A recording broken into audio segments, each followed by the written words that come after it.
This is Citations Needed with Nima Shirazi and Adam Johnson. Welcome to Citations Needed, a podcast on the media, power, PR, and the history of bullshit. I am Nima Shirazi. I'm Adam Johnson. You can follow the show on Twitter at CitationsPod, Facebook Citations Needed, and become a supporter of our work through patreon.com/CitationsNeededPodcast with Nima Shirazi and Adam Johnson. All your help through Patreon is so appreciated. We cannot do the show without the support of our amazing listeners. We have no commercials, no billionaire backers. That's why we stay independent, and it is all thanks to you. Yes, we appreciate all your support, and as always, if you could help us out on Patreon, that'd be great. We have about 60 or so mini episodes that we try to do for patrons there that help sustain the show and keep the episodes free, which they always will be. Every year, a series of highly anticipated listicles of successful and influential people hailed for their accomplishments that year surface in corporate media. Time magazine tells readers who the 100 most influential people were. Forbes magazine reveals the most successful 30 people under the age of 30, while Fortune magazine hails those 40 successful folks under the age of 40. Meanwhile, TechCrunch, CNBC, and other business outlets seek a taste of the hype with their own spin-offs. Each time one of these lists is published, a flurry of meta-press ensues. CNN, BBC, and the LA Times run pieces fawning over these high-profile lists, cementing their status as career launchers within the world of tech, politics, finance, venture capital, and other pockets highly prized by capitalist economies. To the extent vaguely left-wing types are chosen, it's almost always due to their ability to channel activist energy into billionaire-backed slick nonprofits. Thematically similar stories of success are just as ubiquitous.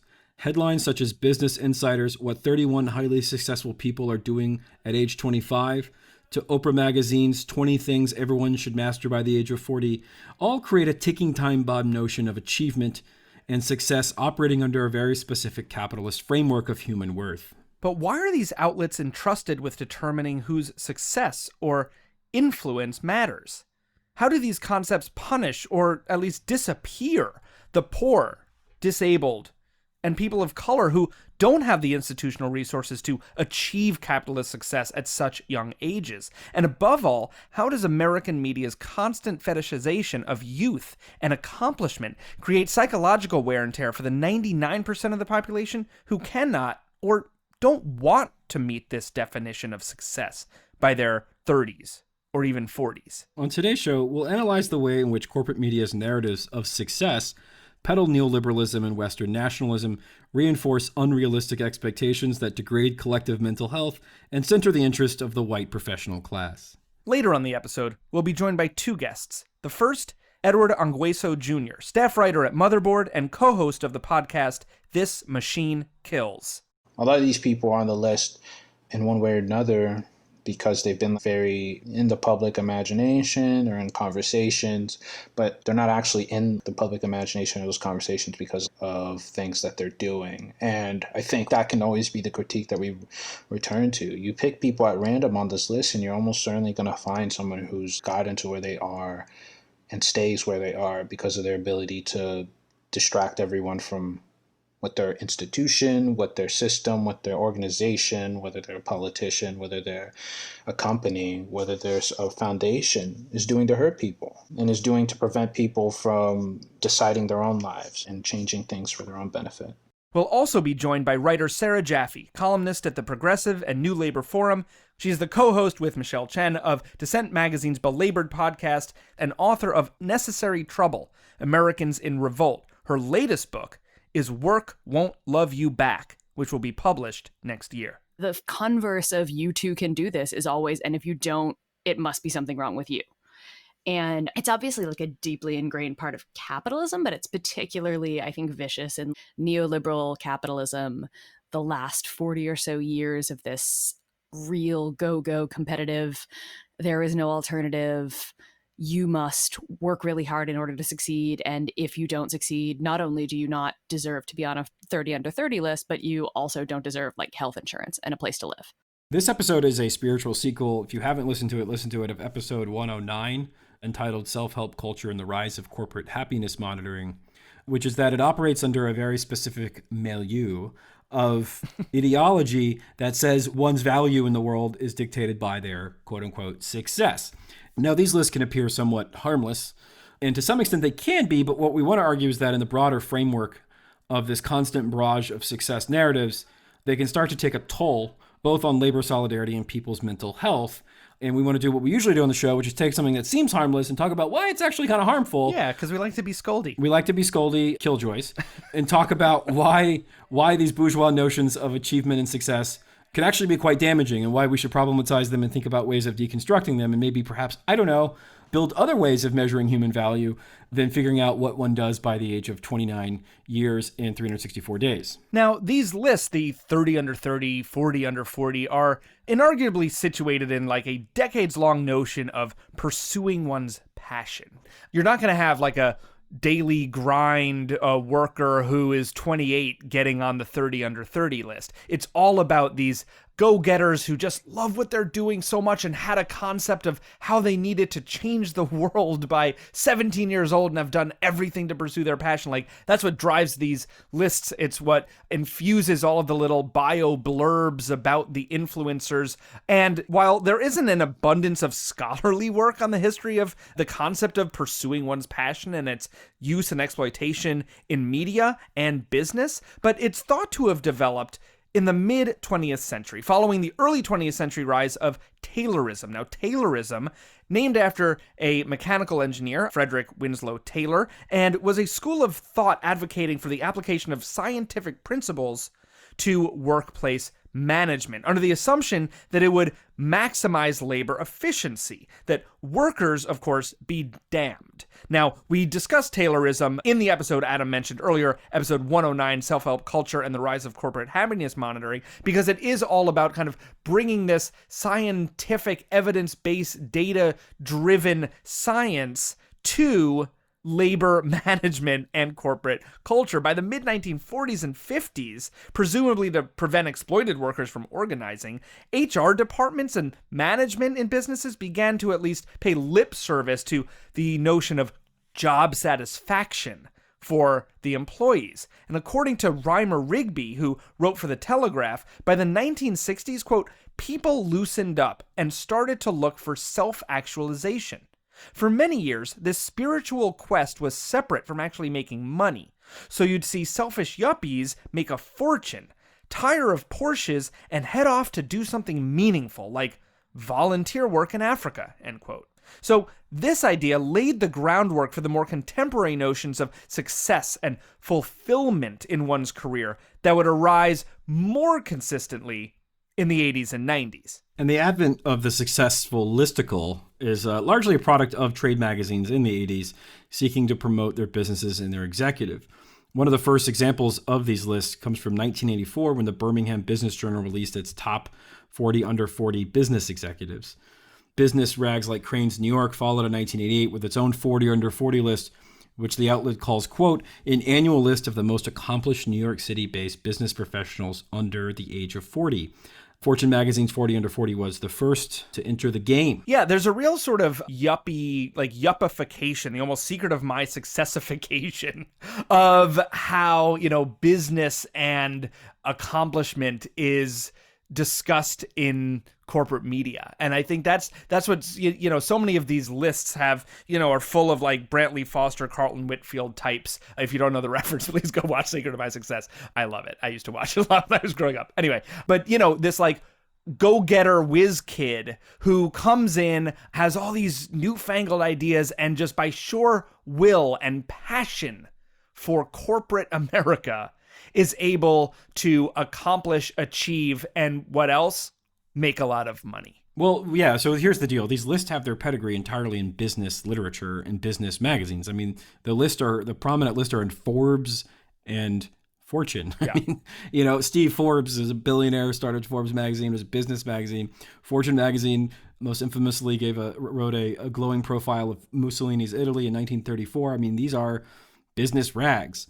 And so one of the things we'll note is how they sort of try to pivot from being overtly about business and making shitloads of money to this kind of vaguely more high-minded, semi-woke rehash, right? Because it's sort of considered gauche now to flaunt wealth for its own sake. Right. So for every hedge manager, you need an artist. Yeah, you'll notice throughout the 2000s and 2010s, they begin to sort of merge into a sort of quasi-woke exercise of hedging one's bets, because I guess looking at a list of kind of interchangeable Patrick Bateman types wasn't very interesting. And so we'll begin with the more conservative one, which is the Fortune 40 under 40. Now, Fortune's inaugural 40 under 40, again, tellingly, was just a list of the 40 richest people under the age of 40. From 1999, it was more pro-business in tone and literally just lists the 40 richest people under the age of 40. And one of the example, of course, was, quote, internet cover boy Jeff Bezos carries these gadgets everywhere. Vibrating email, pager, cell phone, elf camera, and Swiss Army knife. And this corresponded with the dot-com bubble at the time. The vast majority of the selections were tech CEOs. Some were at the helm of the Web 1.0 companies like Infospace.com and Broadcast.com, Mark Cuban's old company, that would quickly become worthless. Yeah, others on that inaugural 1999 list were like eBay executives Pierre Omidyar and Jeff Skoll and Michael Dell of, what else? Dell Computer. Remember Dell Computers? Yes. Then there is the other list, the sort of less stuffy, supposedly cooler Forbes 30 under 30. Now, Forbes launched its own 30 under 30 list in 2011, highlighting what they called, quote, today's disruptors and tomorrow's brightest stars, end quote, under the direction of then editor-in-chief Randall Lane. Members included folks like Donald Glover, Mac Miller, Ronan Farrow. It also included executives of Content Farm and new digital media types like the CEO of Mashable. Folks also included were a number of people who crept into predatory industries after the 2008-2009 recession, lauding their successes in what else? Real estate and tech and finance. A few other outlets have had sort of spin-offs with varying degrees of success or commitment, which is TechCrunch and CNBC and Fast Company have had some version of a 20 under 20 list, which is obviously completely psychotic. But that has yet to take hold, I guess, because there's just not too many people who are going to blow your socks off under the age of 20, and that it seemed a little bit weird. But that sort of reached its inevitable nadir. Since it was first launched in 2011, the Forbes 30 under 30 has grown substantially, Adam. This year, 2020, the 30 under 30 features not just 30 young folks who are supposed to inspire us all to greatness, but 600, as they say, young innovators in 20 industries. Those industries include things like consumer technology and enterprise technology and marketing and advertising, manufacturing and industry, retail and e-commerce, social entrepreneurs, venture capital, among other less snooze-inducing things like media, sports, games, music, etc. Yeah, the Forbes 30 under 30 is sort of the Golden Globes, and the Fortune 40 under 40 is the Oscars, because the 40 under 40 is actually 40, and the Forbes 30 under 30 is like 1 million people and everyone gets one. Yeah. But you start to notice patterns with how the Forbes 30 under 30 values certain people in certain sectors. So the only vertical, in my opinion, that's more cursed than the numerous tech verticals, or even the celebrity ones like film and movies, which is just them like giving awards to super rich people who don't even care, just to sort of look like they're kind of the tastemakers. Yeah, it's like, we get it. You like Donald Glover. Sure. I didn't need Forbes 30 under 30 to tell me that James Harden is like good at basketball. But is the education vertical, which you could imagine to the person is all neoliberal education, pro-privatization entities and forces and nonprofits. They, of course, do not include a single teacher in their education 30 under 30, or anyone involved in the teachers' unions or teacher union organizing. Likewise, verticals such as food and drink do not include any restaurant labor organizers or any wage workers. It's just, again, people with access to capital and their proximity to sort of bourgeois money-making enterprises. Yeah, much in the same way, the healthcare vertical is pretty much full of for-profit, quote, entrepreneurs and execs at healthcare, insurance, and health provider industries. You'll see on these lists sometimes there are doctors thrown in to the mix, of course, in healthcare. But these doctors are not like, people who are just practicing medicine day in and day out. Actually, far more often, if not exclusively, they have like a for-profit side hustle, and they are known for their innovation in the medical sphere. And of course, the healthcare vertical, 30 under 30, never includes nurses, or people who do menial labor, cafeteria labor at hospitals. It's just people who are seen as the managers or the people who have access to capital again. Such notable 30 under 30s. One of the ones I found amusing was from 2014.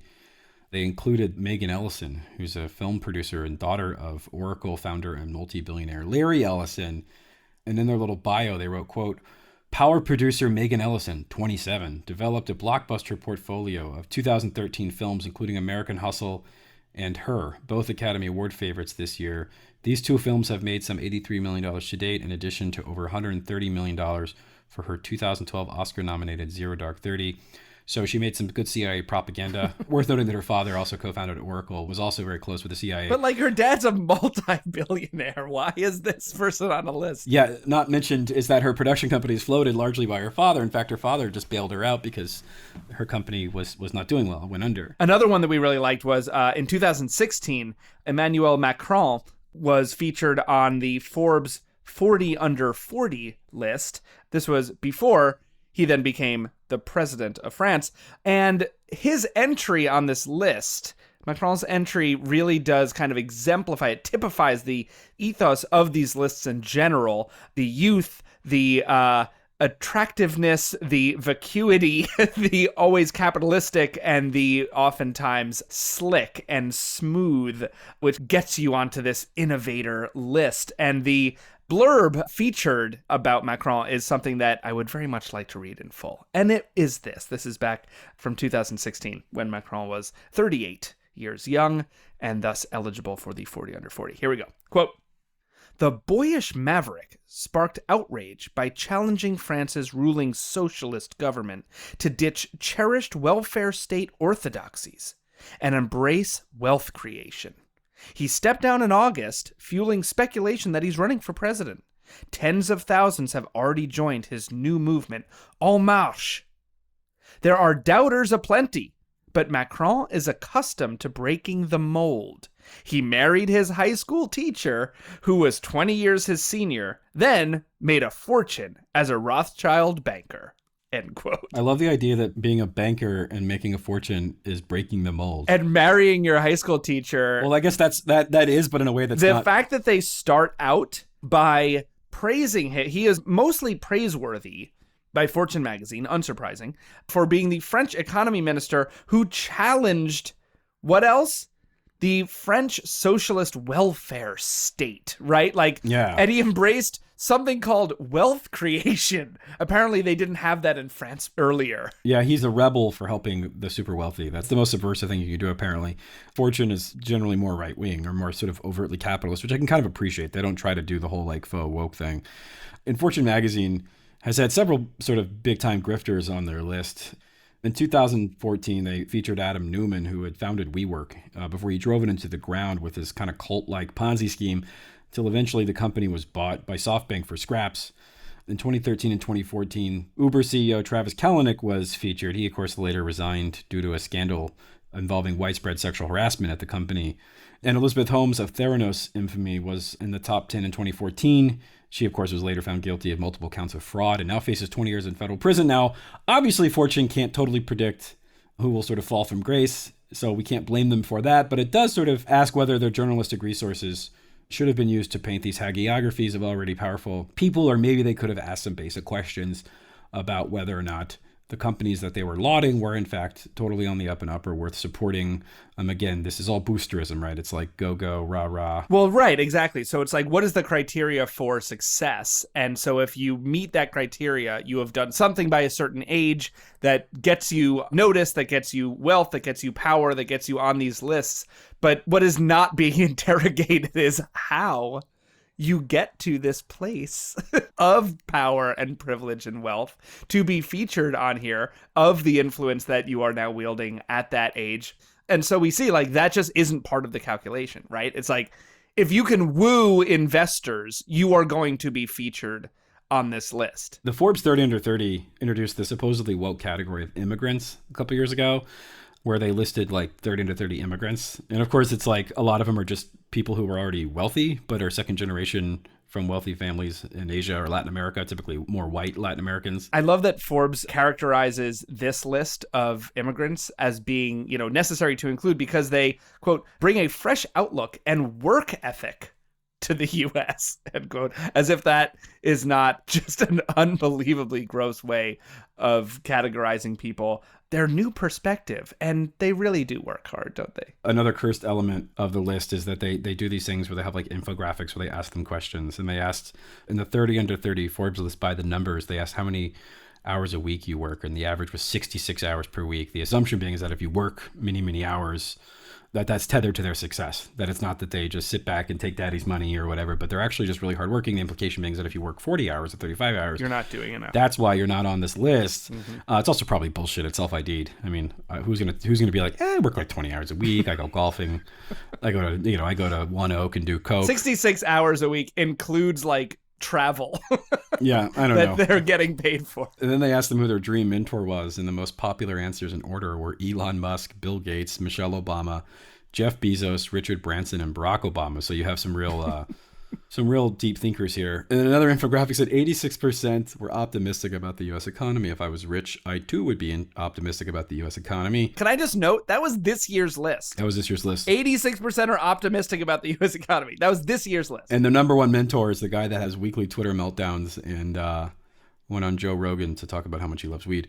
Not there's anything wrong with that. I mean, I think that's okay. Well, yeah, I don't know. Maybe. It's like when you're trying to be edgy, it's just kind of sad. These lists don't contain, of course, any activists. Their underlying ideology, as we've mentioned, is fundamentally capitalist. Fortune magazine and Forbes both have this category called social entrepreneurs, where I guess is where they kind of pay their indulgences to the church of capitalism, where they say like, okay, this is like us acting like we care. So you have things like vegan protein companies and addiction fighting pill dispensers. And of course, their main value system is this concept of what it is to be an influencer. They also use buzzwords like game changer and rule breaker a lot, while lavishing praise on powerful bankers, senators, and celebrities who are like, they're not breaking any real rules. And of course, you see this kind of use of subversion or kind of taking on the system because it's totally meaningless. It's sort of a capitalistic co-option. That's why everyone and their mother is revolutionary, because they found another way to squeeze 5 cents out of a fucking Uber driver. This is revolutionary, right? Now, one thing we want to establish before we move on to our interviews is this like stakes of this, which is that this constant success narratives, which again is not limited to these lists, but I think is most typified by them.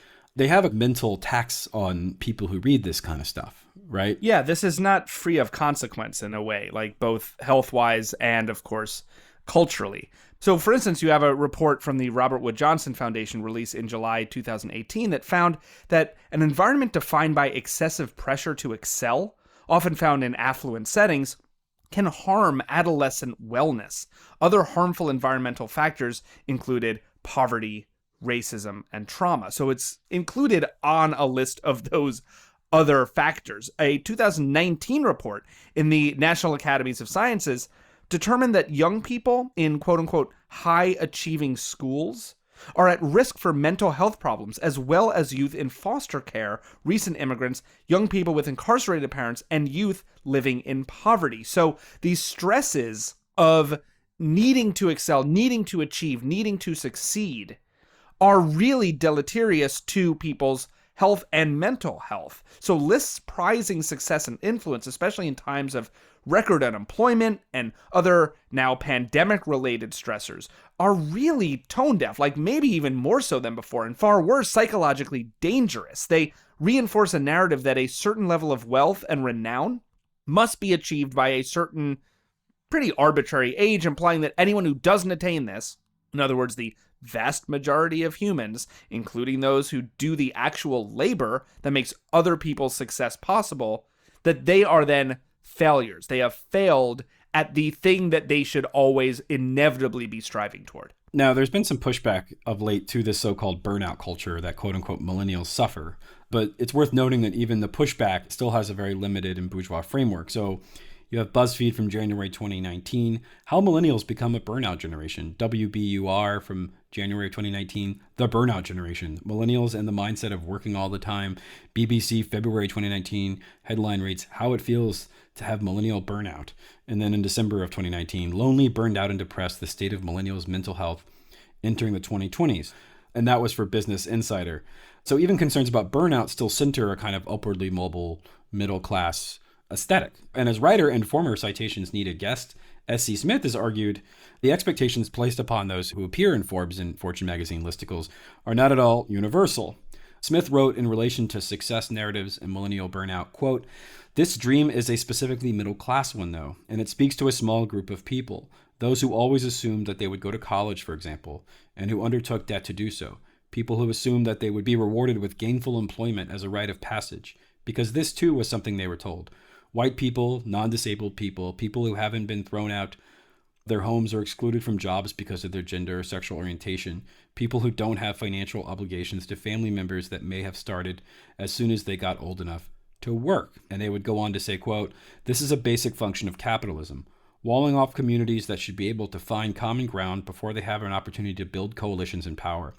Sweeping rhetoric that claims to speak for a whole generation while only describing narrow experiences is fundamentally alienating from members of the same generation who may find little in common with the way, quote, burnout, unquote, is presented, even if they are also experiencing. It can verge on the offensive when it borrows from the language marginalized people have developed to describe the bone-deep existential pain of living in a world that they and their lives are not valued. This isn't a, quote, unquote, millennial burnout problem. This is a capitalism problem. Let's start by treating it like one," unquote. And so I think that's useful because it shows that even in our pushback against success narratives, we talk about burnout as if it's excluded to a specific genre of people who themselves could be on these lists. And the narrow application of these expectations further divides people who should otherwise maybe have some solidarity. And that's the thing that's reinforced by these lists is I'm sure you've noticed is a recurring theme on the show, is it's a way of atomizing us and making the personal growth narrative, right, the sort of personal hero narrative, the thing that's central to our lives. So people like activists, organizers, prison abolitionists, people who are central to projects of solidarity and looking at themselves as a link on the human chain are just erased from the picture. Mm-hmm. And people who can, again, find another way of squeezing out 5 more minutes of work from an Instacart delivery driver are seen as these heroes we need to both admire and emulate. Now, there are other ways that we can imagine success, and we've heard this throughout the past century or so from leftists who maybe don't ascribe to the Fortune or Forbes way of thinking about success and about community and about connection and about what it means to achieve. So, for instance, you have Eugene Debs in a statement to the court upon being convicted of violating the Sedition Act in September of 1918, who said this, quote, "I am opposing a social order in which it is possible for one man who does absolutely nothing that is useful to amass a fortune of hundreds of millions of dollars, while millions of men and women who work all the days of their lives secure barely enough for a wretched existence," end quote. So the lyrics of Solidarity Forever, a very famous trade union song, which was written in 1915 by Ralph Chaplin, and has deep connections to industrial workers of the world, other union movements such as the AFL-CIO, and has been famously sung by people like Pete Seeger, offers these lyrics. "It is we who plowed the prairies, built the cities where they trade, dug the mines and built the workshops, endless miles of railroad laid. Now we stand outcast and starving mid the wonders we have made, but the union makes us strong." There was the Bread and Roses poem by James Oppenheim in 1911. And again, forgive us for being somewhat romantic, but I do think it's useful to offer a counter narrative of what success can look like. And this sort of defines the toiling masses rising up against people as the ability to sort of elevate the human race as a whole. And the poem reads, quote, "As we go marching, marching, we bring the greater days. The rising of the women means the rising of the race. No more drudge and idler. Tend that toil where one reposes, but a sharing of life's glories, bread and roses." Bread and roses, the idea is being not only do we deserve bread, food, basic needs, but we also deserve roses, which is to say the finer things in life. And so, again, forgive us for being somewhat sentimental, but I do think if one's going to critique capitalist notions of success, I do think people kind of want to know, how do you define a meaningful life? How do you define a life of value? And of course, it's not just through anarcho-syndicalist or communist or socialist. There are other, religions that offer definitions of this as well, some not great and some not so great. But the idea of how you define success is actually a very important one, a very axiomatic one, and the way it's sort of done in this casual, very cutthroat, very atomized, very capitalist manner, I do think submits ideological conditioning, that this is how we should view success. And again, just imagine if under their healthcare vertical, instead of 30 like slick nonprofit or startup types, you had, again, 30 janitors at the hospital or cafeteria workers. And as you know, Jane McElwee, who came on our show when we talked about the importance of the people who work in the cafeteria at hospitals. These are people who curate diets for people who are very ill and who feed people who are with loved ones. I mean, these are tremendously important jobs, and they're given absolutely no meaning or significance in this kind of bourgeois media. And I think it does reinforce an idea that these are lowly, sad, worthless jobs. And these other jobs are the ones we should all try to obtain. And by definition, the jobs that are lowly and sad and not worth merit are also not worth paying well, and not worth having a union for, and not worth caring about. And not worth lauding through a list. Right. To talk more about this, we're now going to be joined by Edward Ongweso Jr., staff writer at Motherboard. He's also the co-host of the podcast, This Machine Kills. He'll join us in just a moment. Stay with us.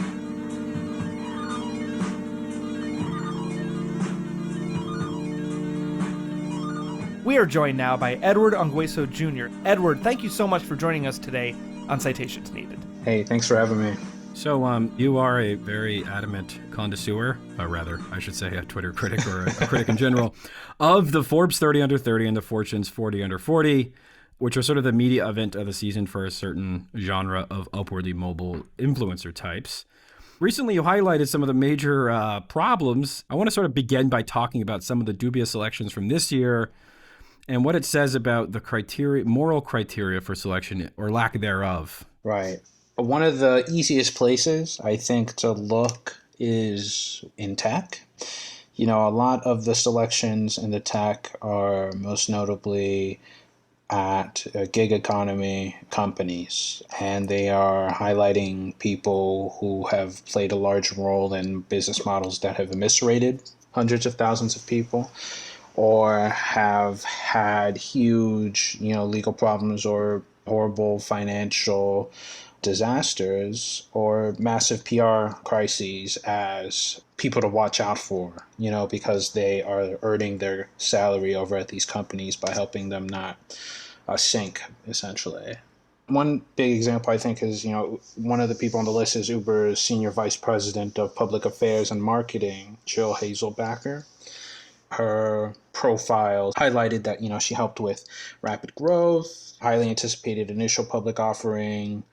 She helped steer the ship when Travis Kalanick, the previous CEO, was ousted, and she was one of the main advocates of the Uber safety report, which the profile itself says, quote, the public accounting of a number of vehicle accidents, sexual assaults, and murders, She really navigated that deftly. Right, just in time for the 40 under 40. And the day before this list went up, Uber went to court in San Francisco because it refused to hand over detailed information about sexual harassment and assault on its platform. And the Public Utilities Commission was going to decide whether or not to levy heavy fines on the company for refusing to hand over information so that they could solve some of the open cases and also figure out the extent to which Uber's internal unit, which Uber had an internal unit to try to prevent the involvement of police in investigations and to cover up some sexual assaults and harassment that went on the platform. And I wonder, of course that stuff is not talked about in this sort of profile. And I think that is like a good example of, how you see in a lot of the other profiles, whether you have Tony's view at DoorDash. DoorDash is a company that was stealing workers' tips even after the first wave of outrage for months, for almost half a year, continued to steal its workers' tips and pay them a sub-minimum wage and then paid them an extra 78 cents during the crisis. You have, I believe they had someone over from Zoom who was their chief marketing officer or PR person.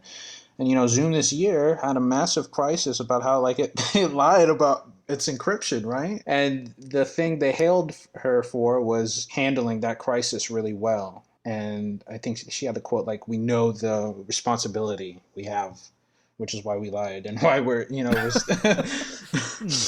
and, I think it's just a lot of these, companies, Postmates chief financial officers on there, Postmates, all these other gig economy companies is unprofitable, but for some reason the chief financial officer is there because she's helped them become less unprofitable by a few million, a few hundred million. Very influential. Right. And I think like that sort of should bring into focus these lists are not really about, at the end of the day, like true human impact, or like is this a list of people who are like seriously making lives for millions of people, billions of people better, or are these people who are making like returns for capital a little bit better? Yeah, I mean, as someone who covers tech and and working people and the intersection there and the exploitation there, what do you think? I mean, beyond just being like a insiders club, what do you think the value of these lists are? If you actually read between the lines, what they're doing is terrible PR. I mean, probably good PR because they do it maybe well enough to boost profits, but like are doing terrible work for terrible companies. So like, what do you think the value of these lists are? Who do they serve? What are they for? I think the list in general is like its audience is not going to be the vast majority of people going about their daily lives. It's usually the people who are in these fields already, I think. And sometimes it serves value of being like a signal, or like you said, as a resume patter. Other times it's ways for people to try to like signal that someone is doing something right, or maybe it's a pay to play thing. Other times I feel like there are jokes in here. There's some people in here that I don't understand why they're on the list, but maybe the curators of the list seriously think that they deserved it. I think it also I know when I was going through the list and looking at some of the people in, for example, like government, politics, or media, you see also a similar dynamic, but to a lesser extent. Like there are some people there who do good and great work, and then I also wonder again, why are they on the list in the first place? Like I doubt like Bass Carson Cars like paying a fortune, or any mind why Sure they're putting them on the list, but they still construct these lists. So I do wonder if like also it's part of Fortune cultivating a brand for itself, saying like it has its finger on the pulse, and we know who's hot and who you need to pay attention to and who you don't need to an extent. Sure. Yeah, because it's not strictly ideological, but it mostly is. But again, even by bourgeois capitalist standards, the founder of Jacobin does meet a certain criteria, right? Because he's been on MSNBC, he's sort of branded the magazine a certain way. And I say that as someone who's written for them, but that's like within that framework, it's still sort of, like you said, it's kind of the next hot thing. But rather the obscure activist who's, doing prison support in Omaha, Nebraska is not going to be on that list, because they don't, even to the extent I think lefties can be in that space, it's always because they succeeded based on some capitalist criteria. Because you kind of need to be at the networking event to even get in the door. Mm-hmm.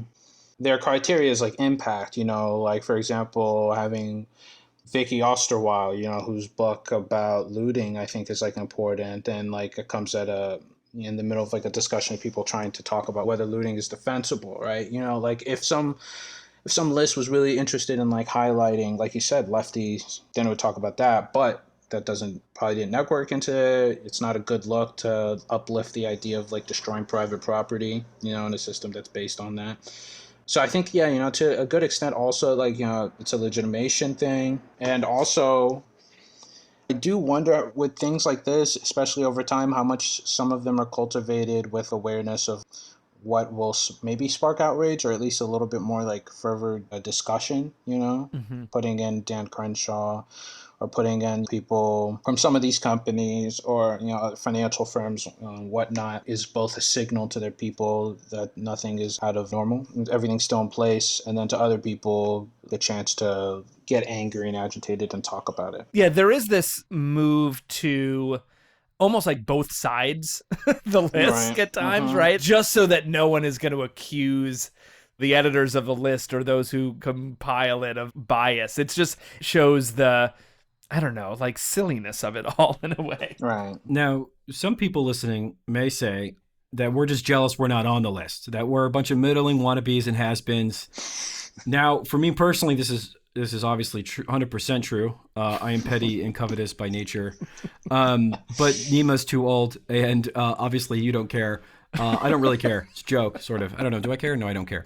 But it does seem like any attempt to criticize the list, there's been some high-profile people who've tried to criticize it. it's always met with accusations that they're jealous or that they're just haters, that they themselves are not on the list. And I find this interesting because it's kind of aspirational cool kids table element builds in its own protection against criticism. Because of course, the only reason you would hate the cool kids at the cool kids table is because you're not at the table. And the second they invited you, you would suddenly change your tune.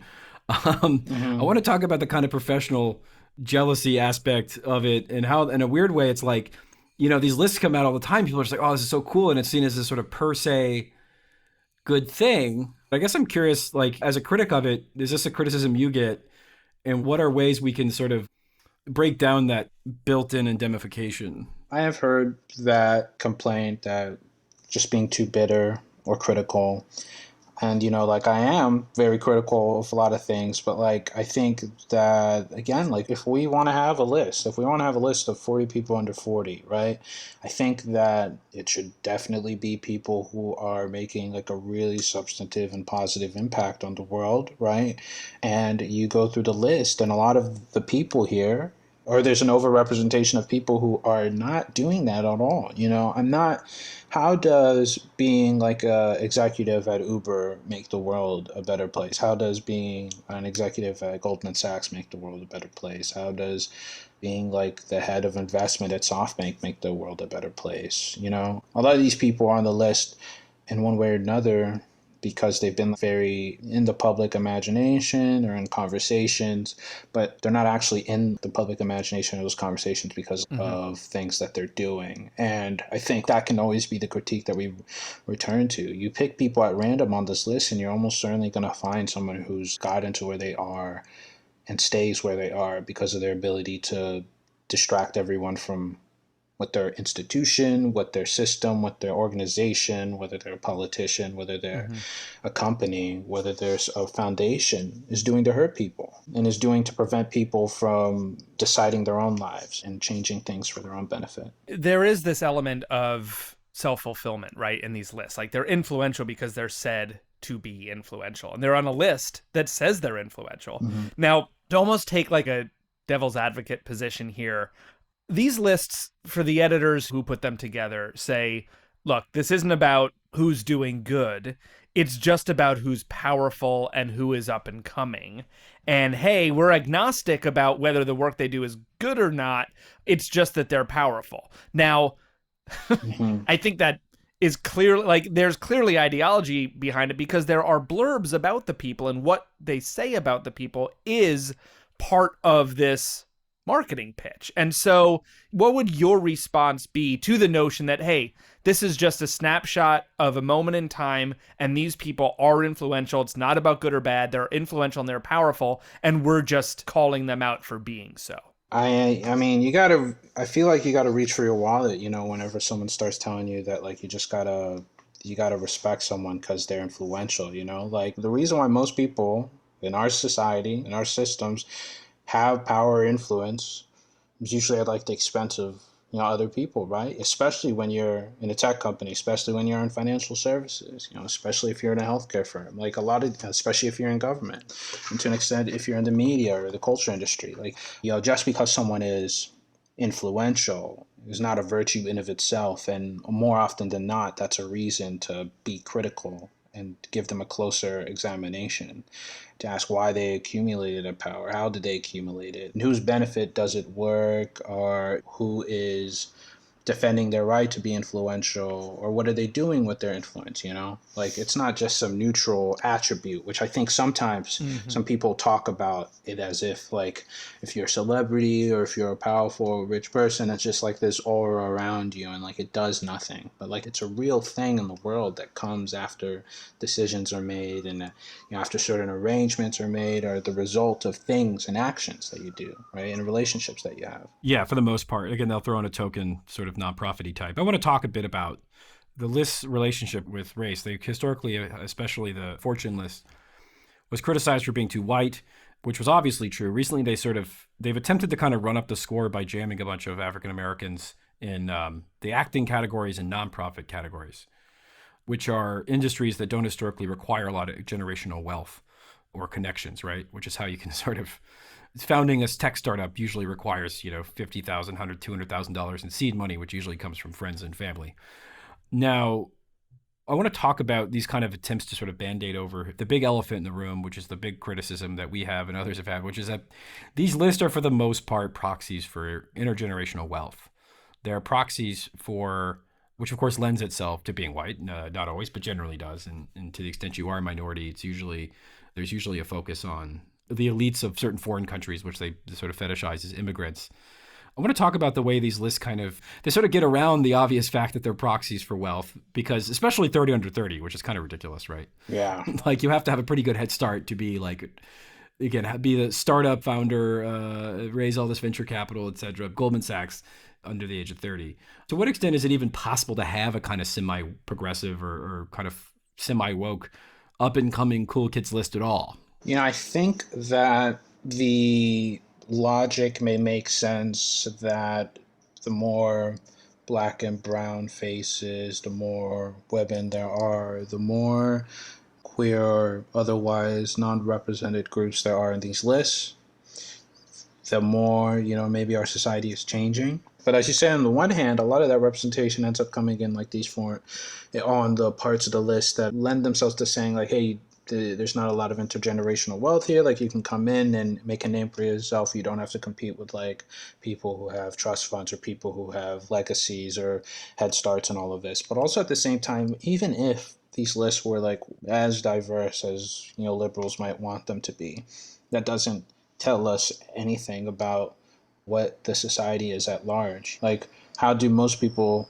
live their lives? And a lot of these people, a lot of these faces are diverse, but what's life like for the minority workers who at a lot of these places make up the majority of the workforce? It's pretty awful, and that's not going to change whether or not you have a black CEO, whether or not you have a woman CEO, whether or not you have representation in the board, because these are deeper rooted dynamics and antagonisms that are not going to be resolved with like the very top level of the company being diverse. I think then it becomes like trying to speak to people about that reality where like you can have very diverse boards, but if your workforce is almost certainly skewed one way or another, and they're getting the brunt end of horrible deal in almost all circumstances with these gig economy companies, with financial services, with social media companies. I mean, they all employ as their contract workforces, right, are predominantly black and brown, and these are people who are getting paid sub-minimum wages, little to no benefits. In Facebook's case, or in Instagram, if you're in content moderation, you're also having mental health crises. Same with these gig companies, and there's little support for that. But it seems a little callous to say things are okay because you had like a diverse person on the 40 under 40 list. A writer, Erin Gloria Ryan, who criticizes the list quite often, she has a podcast on Crooked Media. Someone responded to one of her criticisms by saying, this is someone with like 20,000 Twitter followers. He's a PR guy, right? Sort of marketing PR guy. So, and I don't want to dunk on him necessarily, but he said, quote, "At 33, honestly, my biggest regret is not making the Forbes 30 under list. I know it sounds petty, but it is. A few years ago, the year before I aged out, I was a finalist, but didn't make the final list. Felt like I lost the Super Bowl," unquote. Now, I tweeted this out. I blocked his name, tweeted it out to sort of like say, holy shit, this is like a really horrible thing to say. And then I deleted it because I sort of felt bad. Which is to say, like, life's hard and it's vapid, and a lot of people have shitty jobs. Not everyone can be a self-righteous podcaster. Like, to some extent, I'm sort of sympathetic with that because we're conditioned, right? We're sort of told that this is like a sort of career milestone that you're supposed to aim for, especially, again, in these kind of vapid careers like marketing and public relations and tech and so forth. And I guess I want to sort of ask you about what you think the kind of not that the aspirational marketing class or professional class is really the sort of focal point of labor abuses, but I'm sort of curious to get your take on what you think the kind of mental taxation these kinds of things have for a lot of people who do set these really ambitious career goals. Yeah, I mean, I think that's real. I think there's an intense amount of socialization for people to, get certain signifiers or affirmations of their worth or their value, of the impact of their work, right? I think a lot of the people who are in these fields are coming from institutions, elite institutions, educational or prep or previous jobs where You're trained or you're socialized to thrive, to live or die by those sort of things, right? I think I can understand why in of itself that sort of things, is hard to get rid of, or why it sustains itself, right? Because at the end of the day, the people on the list and the people who are trying to get on the list but don't get on the list are all taught like that the list in of itself is not important, but the idea that your work is being acknowledged on some sort of register of worth, and that it is a vaguely meritocratic process is important to some people. And I think also some of these industries probably prey on that a little bit more heavily, right? Or replicate it internally. I mean, many companies have their own sort of ways of singling out people or workers who are productive at the level that they would want and holding them as like an example across the company. Or industries have awards like that for specific types of work. I think that on one level, I do understand if someone is being socialized and told their whole lives and moved from place to place to place on the understanding that this is like something to build up to, and then they don't get it, for them that might be devastating. I think that is one case or one group of people in there. And then there's another group who I'm sure who are more often than not overrepresented than the ones who actually get it, that are, we have to wonder whether or not they should get it, right? Based on, like we're talking about, the work that they've done and the impact they've had on their workplaces, on communities, on the society at large. Yeah, I mean, there's this real sort of constant rat race idea to it, merged with this heralding of whiz kid culture, that like you need to be so accomplished by a certain age, and that shows that you are poised to be even more powerful than you are now.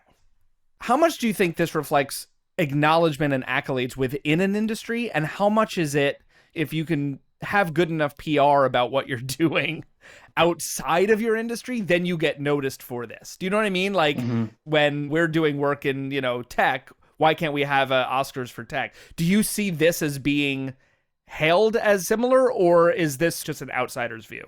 I think with the Forbes list more than Fortune, I get the sense that there's a real marketing or PR process going on. I think, like, for example, the profiles are a lot shorter, and because they're a lot shorter, it kind of feels a lot more like you need to get immediately why this person belongs on this list. And because it's usually a 30 under 30 thing, like it's a very short burst of what they've done at their career, and then usually why this person has a compelling backstory.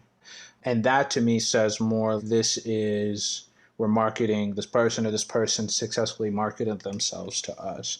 And the Fortune list, ironically, doesn't feel that way, even though it may be, because on the one hand, like we talked about, some of these bios and profiles are massaged in ways to avoid controversies or to breeze through it. But they give a little bit more breadth to the careers in a way where I could see whoever is curating the list as like truly believing that that person's career or the moves they made at that company make them belong on the list. Whereas with Forbes, it feels like they're saying, I'm choosing this person because this person's story, speaks out to me. Before you go, we wanted to ask you what you're up to and what your podcast is about. You want to do a little shameless plug here, which the irony is not You're an lost on influencer. us. But This Machine Kills, that's the name of the pod. I run it with Jathan Sadowski. He's a political economist in Australia who studies tech. And we both, each episode, will choose a topic or ideas that we want to explore and try to bring the focus back on the political economy and what the underlying material politics behind an idea are. So like whether surveillance capitalism makes sense if you analyze it materially, or what the fuck SoftBank is up to these days and what their strategy is, stuff like that. It's really great stuff, and it's stuff that, like, getting deep into the tech and labor space and the political economy of tech is, I think, just a fascinating thing and something that isn't really within my wheelhouse. And so hearing other people who know their shit talk about it is just fascinating. So thank you, Edward, for joining us. Edward Ongweso Jr., staff writer at Motherboard, where he focuses on tech and labor, also as he just said, the co-host of the podcast This Machine Kills, which is a great reference, of course, to Woody Guthrie. So thank you again, Edward, for joining us today on Citations Needed. Thank you so much for having me on.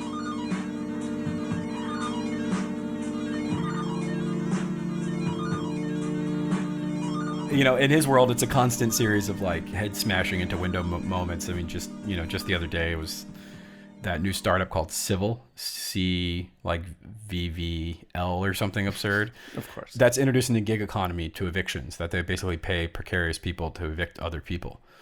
Because I guess using third parties or using others was too expensive. So now they're basically having poor people go evict other poor people. And you could just tell he was just like exhausted. Right, exactly. Imagine having that as your beat. Well, especially because the two founders of Civil are inevitably going to be on the Forbes 30 under 30 next year. That's possible. Although we can't totally accuse them of a crime they haven't committed yet. But we're going to pre-crime that. That's going to be on there. We'll now speak to writer Sarah Jaffe. She's a columnist at the Progressive and New Labor Forum and co-host of Dissent Magazine's Belabored podcast.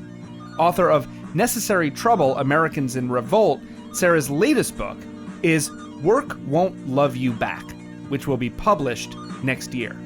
Sarah's going to join us from London in just a moment. Stay with us.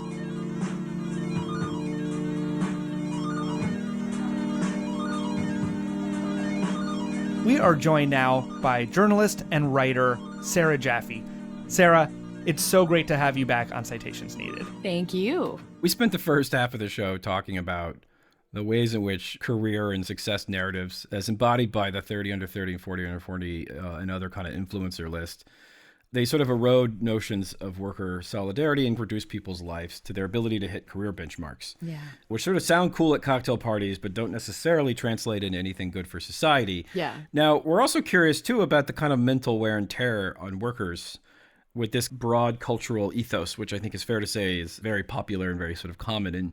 And I guess the first question is, in your research for your book, which deals specifically with the idea of this wear and tear, among other things, what have you found that's toxic about this kind of success mentality, and how can it not only harm collective notions of labor organizing, but also just frankly the mental well-being of workers? Yeah, I think the biggest thing about it is that it tells you that it's all your fault if you haven't made it onto the 30 under 30 list or 40 under 40 list. Because these things are just there like, oh, these people have done all these amazing things by the time they're like out of college. And they don't ever tell you about everybody's family money or something like that. They just put it out there that you too can do this. And the converse of you too can do this is always, and if you don't, it must be something wrong with you. And it's obviously like a deeply ingrained part of capitalism, but it's particularly, I think, vicious in neoliberal capitalism. The last 40 or so years of this real go-go competitive, there is no alternative. You must work really hard in order to succeed. And if you don't succeed, not only do you not deserve to be on a 30 under 30 list, but you also don't deserve like health insurance and a place to live. Yeah, I mean, I think there's this idea of accomplishment and also setting the standard of who is allowed to be thought of as an influencer. Like it kind of establishes the next generation of power. Yeah. But I think also embedded in these lists is the idea of the labor of love, right? It's not that these people are just working their asses off and somehow the accolade in Fortune magazine or the Time 100 is kind of the benefit they get. But there's this idea that they are also, they've thrown themselves into this work. They do it because they are so passionate. Even as they get these accolades, they don't really do it for those at all. And every single one of them is going to give you some aw shucks garbage about it, right? Exactly. Yeah, and that's crap. We could all probably cop to the fact that I don't believe in wage labor, social hierarchy, or any of these things. And I still want my book to sell well. I still want everybody who's listening to buy it. Right? Like, I want my book to be good. I don't want it to be crap. And that is, it's both sort of very human. And I like to think about what kinds of things we might be creating if we weren't burdened by the need to, eat, or at least to do work for money in order to be able to eat. I like eating. Eating's good.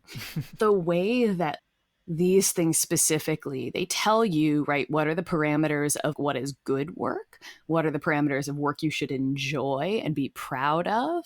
You know, it's always funny to see the people who like founded some fancy nonprofit next to Goldman Sachs something or other. And you're just like, one of these things is not like the other. Mm-hmm. And yet they are more like the other than we might think. Well, right, because they're kind of folded into the same idea, which then flattens power and those actually actively pushing against power. Right. Because like 30 under 30 or 40 under 40 or like any of these lists, it's not like all teachers, all parents, all mothers. Like it doesn't do that, that there are these benchmarks that really are tied, I think, to capital, as you say. Yeah, no, and it really, I am in so many ways like this perfect little neoliberal subject, right?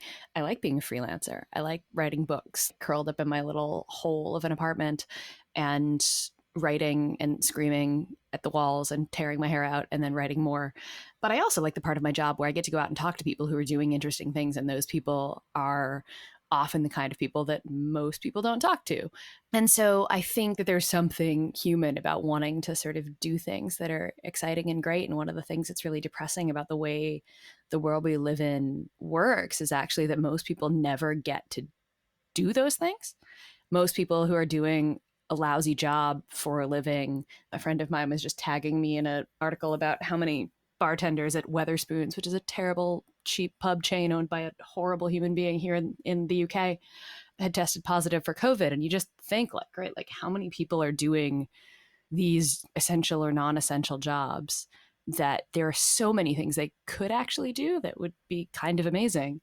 And they don't get a chance because unlike, you know, Elon Musk or everybody on whichever list we're talking about now, their daddies weren't rich. And so they don't get to sort of live on into the second generation of, or third or fourth or fifth generation of somebody else's capital that then allows you to get to the point where you can, you know, found your nonprofit or whatever it is that gets you onto these lists. Yeah, because that's the thing. I mean, Fortune doesn't even try to make, with their 40 under 40, they don't even try to like gesture towards activism. They have a social entrepreneur category that's like what is a social entrepreneur? Well, it's like supposedly the sort of, you know, it's reputation laundering for large corporations and investment firms. But Fortune has like this sort of nonprofit activist vertical, but that really is, like you said, it rewards people who sort of move away from unsanctioned or kind of unseemly activism into the world of nonprofit, which is sort of considered safe. And you create the sort of chum for the get out the vote crowd, right? That's a good way of putting it. I like that. It's never sort of like someone who throws a Molotov cocktail in Ferguson. It's a very specific genre of activists. One of the things I'm sure our audiences will be shocked to learn is that none of these, we looked at the last 5 years of both Forbes and Fortune. And you'll be shocked to learn the things we do for our listeners. It's a labor of love. You'll be shocked to learn that that none of these X under X lists involve any labor organizers or union organizers. Right. Whereas there's dozens of jobs, dozens and dozens, if not hundreds of jobs listed are anti-labor staples like gig economy optimizer, entrepreneur. Is gig economy optimizer like literally a transcription from one of these? Because it's hilarious. It's like half of these are basically just Uber for X, as you can imagine. So I guess my question is, how does sort of quote unquote succeeding at fomenting class revolution not fit into these bourgeois notions of success? And what would like a left version of this, left such that it is, how could you sort of reorient aspirational success narratives into something more meaningful or socially aware? Which is to say, like, let's say the magazine you have a podcast for, Dissent magazine, had like a 40 over and under 40. What would that even look like? God, I know. I mean, I think one of the things that's really hard about this is like, so the book that I just finished is built around 10 different kinds of work. And for each kind of work, I profiled somebody who does that kind of work and is also like organizing on their job in some way. And so I had to make some choices there, right? First of all, what kinds of work am I going to include? Because it could have included any number of jobs that aren't in there. And then who is going to be this person that I profile and how are they, whatever. And then I immediately sort of run up against this thing where like this individual narrative is not representative in this way or that way. And like some of, in fact, the people that I profiled sort of challenged me on this question of individual narratives. And I'm like, you know, on some level, this is like the way we had to tell the story. And in my first book, it was the same thing, right? It's like, whose story am I going to tell? So when I was trying to figure out whose story hadn't been told, right? Like everybody knew about DeRay McKesson after Ferguson, right? But who has an interesting story that nobody's heard of? And I ended up talking to a couple of young people who are just incredible. And like, they weren't the superstars that came out of Ferguson. But the thing about that is that like, there were hundreds of young people like the ones that I talked to, and also not so young people, right? Cory Bush is going to Congress, which is great. The way that like, even trying to find an individual narrative, like the press is lazy. I'm on your podcast. Nobody should be shocked to hear us say this. So like once one person has interviewed DeRay, and like I did interview DeRay really early on in the series of things before I had actually been to St. Louis, everybody sort of interviews the same person. They're like, this is the spokesperson, this is the leader. Mm-hmm. And so you miss so many other people if you don't sort of go there and ask the question, whose story hasn't been told? Because like 9 times out of 10, there's so many people whose story hasn't been told, who are just as interesting as the 20 people you've heard of. And in many cases, like are more interesting. And like, there are some people in my first book that I like had to sort of fight to get them to let me interview them, because they were just like, it's not me, that's not me, that's not what I do. I'm behind the scenes. I don't want to be the face of it. And I was like, but the thing is that like the people who want to be the face of it are often the last people that actually should be. Mm-hmm. And people who are listening to this, who have taken part in movements, know what I'm talking about. The people who jump in front of the microphones and jump in front of the reporters often aren't the ones who did the most work. And like one of the stories in Ferguson that people kept telling me was all of the reproductive work that went into the movement, right? So all of the people who were doing jail support, they didn't get arrested. They couldn't get arrested. There were various people who had all sorts of reasons that they couldn't, ranging from whether they had little kids at home or had health issues themselves or whatever else. Mm-hmm. But they would go do jail support, and they would make food, and they would have safe spaces for people to come when they'd been tear gassed. And all of that work that, again, like it doesn't fit into this heroic narrative, right? But it is incredibly important to actually getting the full story of how things work and then how things change, because all of these people are like tech people that we're talking about, right? So in the new book, I have a chapter on tech labor, of course, and the way that it has this narrative of like the individual genius tech founder and how that is such garbage, right? That like Steve Jobs didn't know how to code, but he gets all of the credit for everything made at Apple. And what did he do? He approved some design choices. He made some good hiring decisions. He hired some good programmers. He hired some good hardware designers. But like, Steve Jobs is not like the genius who came up with this laptop that I'm using to talk to you. And like so many times, some of these discoveries that led to things like the internet were sort of simultaneously discovered by people on like both sides of the Atlantic almost at the same time, because like that's the way sort of research actually happens, is things like go in different directions and people share things and build on things, and they were building the internet in order to share research more easily.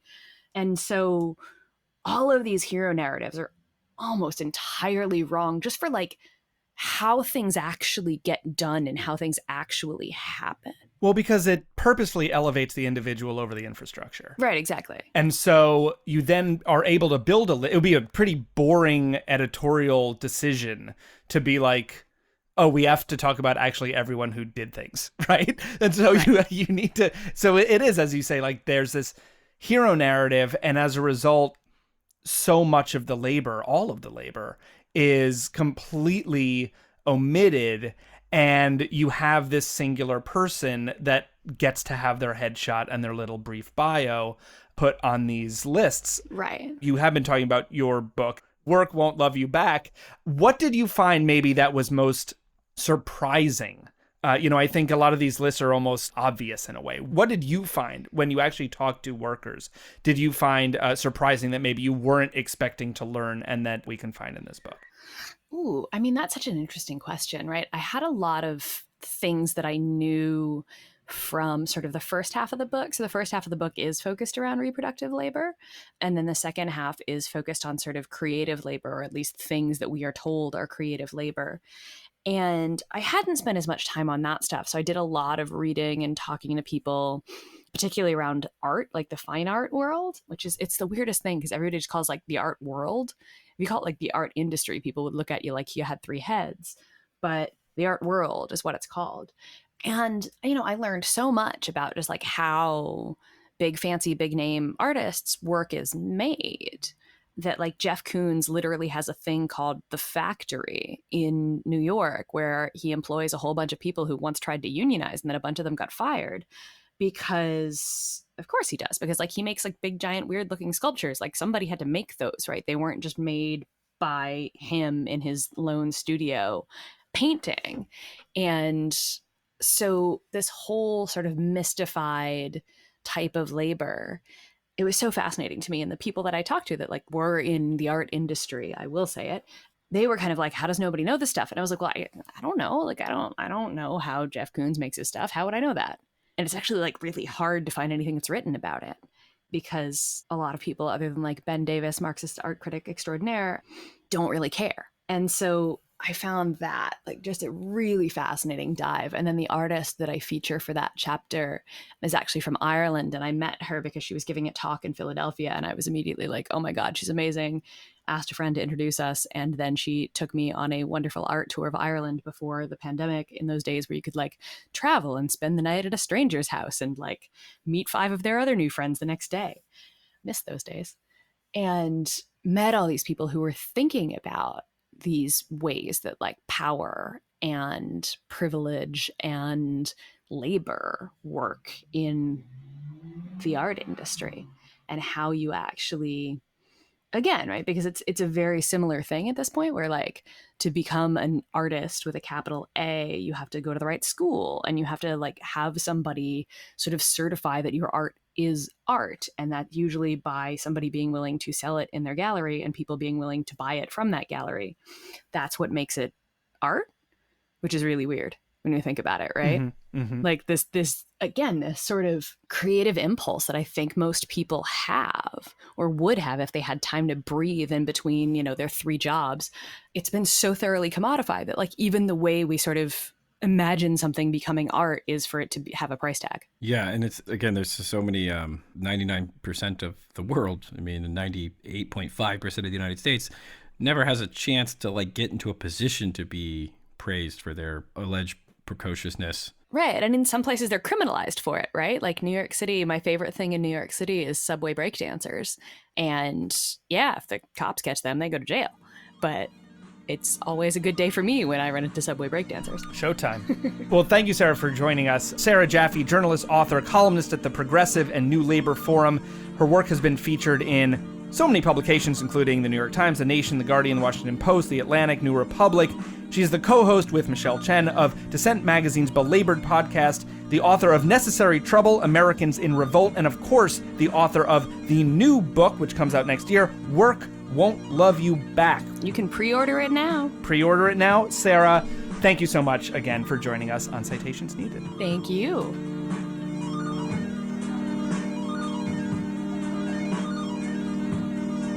You know, what Sarah says about how it sort of reinforces this idea of like the passion project or the dream job, which is true, I think, in some limited senses, but mostly it's just something we tell ourselves or our bosses tell us so they can grind us to a nub. I think we have to sort of rethink those kinds of concepts as well, because, you know, that's how a lot of people get exploited or get driven to do way more work than they're paid to do. And on that note, Citations will be taking off for 8 weeks. No, I think... Am I kidding? They're not that hard. You thought this was a passion project, but actually, all of you who listen to us are our bosses, and you're driving us into dust. Yeah, because we're both all management and workers. We're all going on strike. No, against ourselves. That's terrible. Well, that will do it for this episode of Citations Needed. Of course, you can follow the show on Twitter at CitationsPod, Facebook, Citations Needed, and become a supporter of our work through patreon.com/Citations Needed podcast with Nima Shirazi and Adam Johnson. All your help through Patreon is so incredibly appreciated. And as always, a very special shout out goes to our critic level supporters through Patreon. They include Alex Benishek, Alex Peterson, Blake Bunell, Brendan O'Connor, Carlo Francisco, Cash Miracle, Chris Reich, Corporate Zombie, Daniel Sweat, David Hannemeyer Hansen, Ed Zitron, Eric Knight, Heather Redacted, James and Michaela, J.M. Geralt, Joe Schmo, John Owens, Lucas Sharp, Scott Roth, Tim House, Trazdat, Lowell Bander, Zachary Henson, Zappo, Ben Stebner, Steely, Dan Halen, Sandromko, Helmk, Aaron Durbin, Andrew Meyer, B, Chris Sarah, Chris Vincent, Conrad Kirby, David Bettner, D.L. Singfield, Ian Scott Dent, Elise Middlefar, Elizabeth, Eric Joyner, Greg Westneat, Lorenzo Mitchell, Max Belanger, Morgan Green Hopkins, Nigel Kirby, No Bueno, Porter Schutz, Rob McDonough, Stephen Osborne, Sturm Wyvern, Tom Donnelly, Douglas, Danger Manley, Weed Lord, and of course, Computer Scare. I am Nima Shirazi. I'm Adam Johnson. Citations Needed is produced by Florence Burrow Adams. Associate producer is Julianne Tweeten. Production assistant is Trendell Lightburn. Newsletter by Marco Cardellano. Transcriptions are by Morgan McTaslin. The music is by Granddaddy. Thanks again, everyone, for listening. We'll catch you next time.